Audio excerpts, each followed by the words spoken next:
కొలంబియాలో ఘోర విమాన ప్రమాదం చోటు చేసుకుంది. శాసనసభ్యుడు డియోజెనస్ క్వింటెరోతో సహా 15 మంది దుర్మరణం చెందారు. సటైనా ఎయిర్లైన్స్ విమానం కుకుటా నుంచి ఒకానాకు బయలుదేరింది. ఇక బయలుదేరిన కొద్దిసేపటికే ఏటీసీతో సంబంధాలు తెగిపోయాయి. ఇక సటైనా ఎయిర్లైన్స్ ను ప్రస్తుతం అయితే కొలంబియా ప్రభుత్వమే నడిపిస్తున్నట్లు తెలుస్తుంది.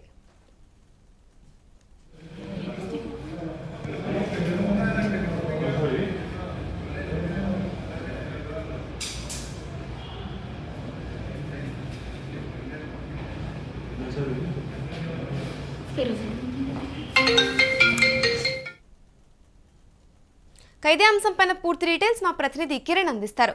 కిరణ్, చెప్పండి, కొలంబియాలో ఘోర విమాన ప్రమాదం చోటు చేసుకుందని తెలుస్తోంది. కంప్లీట్ డీటెయిల్స్ ఏంటి, అసలు కారణాలు ఏంటంటారు? అమూల్య, కొలంబియాలో ఘోర విమాన ప్రమాదం చోటు చేసుకుంది. ఒక చిన్నపాటి విమానం కుప్పకూలి 15 మంది మరణించారు. ఈ 15 మంది మరణించిన వారిలో 2 రాజకీయ నేతలు ఉన్నారు. ఒక శాసనసభ్యుడు, ఆ దేశ శాసనసభ్యుడు డియోజెనస్ క్వింటెరోతో సహా మరో రాజకీయ నేత ఉన్నారంటూ కూడా ప్రచారం జరుగుతుంది. ఏదైతే ఎయిర్పోర్ట్ కుకుటా ఎయిర్పోర్ట్ లో నుంచి టేకాఫ్ అయిన 9 నిమిషాల్లోనే ఏటీసీకి కాంట్రాక్ట్స్ కట్ అయితే ఎక్కడో ఒక సేఫ్ ప్రాంతంలో దిగి ఉంటుందని ప్రజలంతా అనుకున్నారు. కానీ అక్కడ ఏదైతే టేకాఫ్ అయిన 9 నిమిషాల లోపే ఈ ప్రమాదం జరిగిందని అధికారులు చెప్తున్నారు. వెనుజులా సరిహద్దులోని ఒక మారుమూల ప్రాంతంలో ఈ విమానం కూలిపోయిందని సమాచారం. ఏదైతే రెస్క్యూ టీం చేరుకునే లోపు మొత్తం విమానం కాలి బూడిదైంది. ప్రమాదానికి గల కారణాలు ఈ అధికారులు విచారిస్తున్నారు.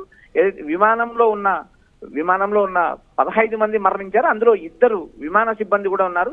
ఇక్కడ ప్రధానంగా ఈ ఘటనలో ఏదైతే డియోజెనస్ క్వింటెరోతో పాటు మరో రాజకీయ నేత సాలా కేడో కూడా ఉన్నారు. ఎందుకంటే వీరు కొలంబియాలో అంతర్యుద్ధం కారణంగా నలిగిపోతున్న బాధితుల తరఫున క్వింటెరో పోరాడుతున్నారు. సాలా కేడో రాబోయే హౌస్ ఆఫ్ రిప్రజెంటేటివ్ ఎన్నికల్లో అభ్యర్థిగా ఉన్నారు. వీరిద్దరు రాజకీయ నేతలు. అయితే ప్రభుత్వం ఈ ప్రమాదానికి గల కారణాలు ప్రభుత్వం అన్వేషిస్తుంది. ప్రస్తుతానికి ఈ ఎయిర్లైన్స్ కూడా సటైనా ఎయిర్లైన్స్ కూడా కొలంబియా ప్రభుత్వమే నడిపిస్తుంది. అయితే ఘటనపై దిగ్భ్రాంతికి ఎయిర్లైన్స్ వ్యక్తం చేసింది. మరోపక్క ఘటనా చర్యలపై కూడా ప్రభుత్వం ఎంక్వైరీకి ఆదేశించింది. ప్రమాదానికి గురైన బీచ్ క్రాఫ్ట్ 1900 తేలికపాటి విమానం ఇది. అది తక్కువ మంది ప్రయాణించే విమానం ఇది. దాదాపు 15 మంది ఉన్నారు. 15 మందిలో ఎయిర్పోర్ట్ సిబ్బంది 2 ఉన్నారు. మిగిలిన వారిలో 2 రాజకీయ నాయకులు, మిగిలిన వారు సామాన్య ప్రజలు ఉన్నట్టున్నారు. ఒక ప్రాంతం నుంచి మరో ప్రాంతానికి ప్రయాణించే సమయంలో కేవలం 9 నిమిషాల్లోనే ఏటీసీ విమానానికి ఏదైతే ఒక ఏటీసీ సంబంధాలు విమానానికి ఇటు ఏటీసీకి జాయింట్ కనెక్షన్ తో విమానాలు నడుస్తుంటాయి. కొద్దిసేపులోనే టేకాఫ్ అయిన కొద్దిసేపు 9 నిమిషాల్లోనే ఆ విమానం కూలిపోయిందని మనకు సమాచారం అందుతుంది. అమూల్య, అంటే ఇక్కడ చూసుకుంటే శాసనసభ్యుడు డియోజెనస్ క్వింటర్ ఎవరైతే ఉన్నారో ఆయన ప్రభుత్వానికి ఇటు వ్యతిరేకంగా కూడా పోరాడుతున్నారని తెలుస్తోంది. అదే కాకుండా ఈ ఎయిర్లైన్స్ ఏదైతే ఉందో కొలంబియా ప్రభుత్వమే నడిపిస్తున్న నేపథ్యంలో అందుకు ఇది యాదృచ్ఛికం కాదంటారు, అంటే కావాలని కూడా చేసి ఉండొచ్చు అంటారు. అమూల్య, ఇక్కడ మనకు ప్రాథమిక సమాచారం ప్రకారం మనకు అందిన సమాచారం ప్రకారం ఎక్కడైతే ఈ పార్లమెంటరీ డియోజెనస్ క్వింటెరో పేద ప్రజల తరఫున పోరాడుతున్నారు, ప్రభుత్వానికి వ్యతిరేకంగా పోరాడుతున్నాడు. అదే విధంగా రాబోయే ఎన్నికల్లో కూడా 2 సాలకేడో డియోజెనరో 2 ఎన్నికల్లో పోటీ చేస్తున్నారు. ప్రస్తుతం డియోజెనస్ క్వింటెరో ఆ దేశ శాసనసభ్యుడిగా ఉన్నారు. మరో సాలకేడో అనే మరో రాజకీయ నేత వచ్చే పార్లమెంటరీ ఎన్నికల్లో పోటీ చేస్తున్నారంటూ ప్రచారం నడుస్తుంది. అయితే ఇది ప్రమాదానికి గల కారణాలు మనకు ఇప్పటికైతే సమాచారం లేదు. కానీ రెస్క్యూ టీం చేరుకునే లోపు ఏదైతే విమానం కూలిన ప్రదేశానికి రెస్క్యూ టీం చేరుకునే లోపు మొత్తం విమానం అంతా కాలి బూడిదైపోయిందంటూ అక్కడ ఉన్న స్థానిక ప్రజలు చెప్తున్నారు. ఏదైతే నిన్న బుధవారం ఉదయం 11 గంటల సమయంలోనే 15 మందితో కూడిన ఈ సటైనా ఎయిర్లైన్స్ విమానం కుకుటా నుంచి ఒకానాకు బయలుదేరి. అయితే కొద్దిసేపటికే ఇది 9 నిమిషాల్లోపే ఈ విమానం కుప్పకూలడం అయితే ప్రయాణికులు కూడా ఈ ఎక్కడొకచోట విమానం సేఫ్ అవుతుంది అంటూ ప్రభుత్వం కూడా భావించింది. కానీ ఎట్టకేలకు చివరికి విమానం కూలిపోయింది. అందులో ఉన్న 2 పైలట్లు సహా 15 మంది మృతి చెందారు. ఏదైతే విమానం కుప్పకూలిన క్షణంలో ఆ గ్రామానికి సమీపంలో ఉన్న ప్రజలు ప్రభుత్వానికి సమాచారం అందించారు. అయితే ఇక్కడికి రెస్క్యూ టీం చేరుకున్న లోపు మొత్తం 15 మంది మరణించారు, ఖాళీ బూడిదైపోయారని మనకు సమాచారం వినిపిస్తుంది. అమూల్య, అంటే ఇప్పుడు మరి దర్యాప్తు పూర్తయ్యే వరకు కూడా సటైనా ఎయిర్లైన్స్ ఆంక్షలపైన కూడా అంటే వాళ్ళ కార్యకలాపాలపైన ఆంక్షలు విధించే అవకాశాలు ఉన్నాయంటారా? అమూల్య, ప్రభుత్వము ఏదైతే సటైన ఎయిర్లైన్స్ ప్రభుత్వమే నిర్వహిస్తుంది కాబట్టి దాదాపు ఆంక్షలు విధించే అవకాశాలు ఉండవు. అక్కడ ఎయిర్ క్రాఫ్ట్, అది చిన్న ఎయిర్ క్రాఫ్ట్, అది కండిషన్ లో ఉందని ఏటీసీ చెప్తుంది, అటు విమానాధికారులు చెప్తున్నారు. మరి ప్రమాదానికి గల సాంకేతిక కారణాలు ఏంటి అనేది కూడా విచారణలో తేలుతుంది. ఎందుకంటే కూలిన మరుక్షణంలోనే ఎక్కడైనా ఫ్లైట్ కానీ చిన్న హెలికాప్టర్ కానీ క్రాష్ అయిన మరుక్షణమే వేగంగా మంటలు అందుకుంటాయి. మంటలు అందుకునే సమయంలో ప్రాణహాని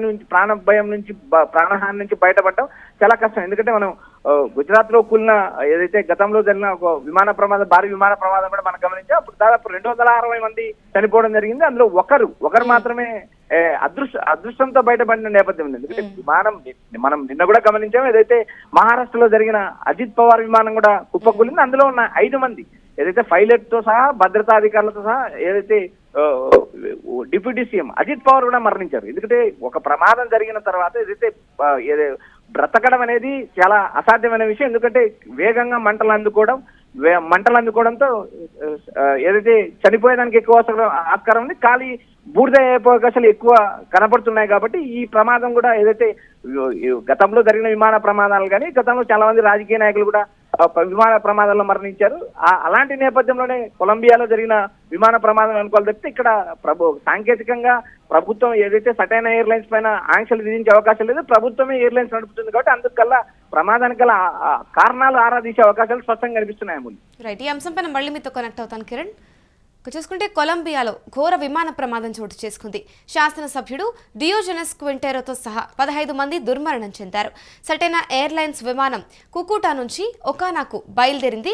ఇక బయలుదేరిన కొద్దిసేపటికే ఏటీసీతో సంబంధాలు తెగిపోయాయని తెలుస్తోంది. ఇక సటైనా ఎయిర్లైన్స్ గురించి ఒకసారి చూస్తే కనుక ఇది కొలంబియా ప్రభుత్వమే నడుపుతున్నట్టుగా కూడా తెలుస్తోంది. ఇక ప్రస్తుతం చూసుకుంటే ఇందులో మొత్తంగా 15 మంది మరణించినట్టు తెలుస్తోంది. ఇక మృతుల్లో కొలంబియా చట్టసభ్యుడు కూడా ఒకరు అని తెలుస్తోంది. ఇక తొలుత విమానం అదృశ్యం కాగా ఎక్కడో దగ్గర సేఫ్ ల్యాండ్ అయి ఉంటుంది అని అనుకున్నారు. కానీ ఆ ఆశలన్నీ కూడా నిరాశలయ్యాయని చెప్పాలి. చివరకు విషాదమే మిగిలింది. ఇక బుధవారం ఉదయం 11 గంటల సమయంలో 15 మందితో కూడిన సటైనా ఎయిర్లైన్స్ విమానం కుకుటా నుంచి జకానాకైతే బయలుదేరింది. అయితే కాసేపటికే అది ఏటీసీతో సంబంధాలు తెగిపోవడంతో ఈ క్రమంలోనే ప్రయాణికుల క్షేమం పైన ఉత్కంఠ నెలకొందని చెప్పాలి. అయితే నార్త్ డే సంటాడర్ ప్రావిన్స్లో కురాసీకా గ్రామం సమీపంలో అది కుప్పకూలినట్టు తెలుస్తోంది. అది గమనించిన గ్రామస్తులు అధికారులకు సమాచారాన్ని అందించారు. వెంటనే కూడా ప్రమాదం పైన కొలంబియా పౌర విమానయాన శాఖ అధికారికంగా ప్రకటన చేసింది. ఇక కొలంబియా వెనిజువేలా సరిహద్దు ప్రాంతంలోనే విమానం ప్రమాదానికి గురైనట్టు తెలుస్తోంది. ప్రమాదంలో అంతా కూడా మరణించారు అంటూ మృతుల్లో 13 మంది ప్రయాణికులు, 2 విమాన సిబ్బంది ఉన్నారని పేర్కొన్నారు.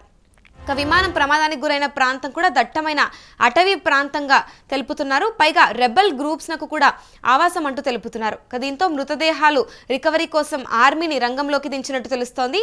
ఈ ఘటనలో పార్లమెంటేరియన్ డియోగెనస్ క్వింటెరోతో పాటుగా మరొక రాజకీయ నేత కూడా సాలకేడో కూడా ఉన్నారు అని తెలుస్తోంది. ఇక కొలంబియాలో అంతర్యుద్ధం కారణంగా కూడా నలిగిపోతున్న బాధితుల తరపున క్వింటెరో పోరాడుతూ ఉన్నారు.